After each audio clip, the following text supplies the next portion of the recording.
In het skotje dat wij filmen op het Rutterskwartier in de Ljouwter Binnenstad gaan er direct verskate automobilisten in de fout. Je hield een inriefverbod, dus ried ik gewoon door de nije sloers en via deze camera. Resultaat? Een bekeuring van €140. Ik stel me voor dat je daar jouwer dingen moet doen. Stadsbussen, helptjensten, gemeenteauto's en fietsers en brommers die mij een wol door de wijversmelling. Oren net. Stien er oors nog beweegbare pjellen, nou dus een camera. De nieuwe situatie moet duidelijk nog wennen. Vrienden wieken kwamen 324 mensen op de camera. Keer €140 is een dikke €44.000 aan boetes. Een mooie instruier voor de gemeente, zo'n je sissen.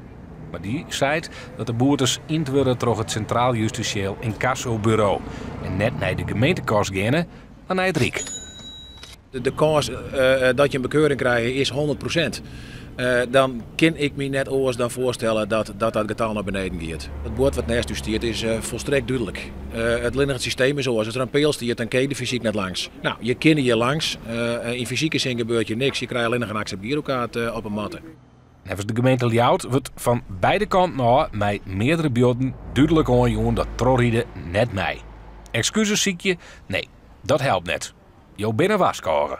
Het staat bij ons op de site, we twitteren erover, dus wij vinden dat wij de burgers heel goed waskoren hebben van dit controlesysteem. Wij denken dat het een heel vriendelijk systeem is, want de mensen maken zelf de keuze om de overtreding wel of net te maken. En als je die keuze maakt, ja, dan is het een keuze.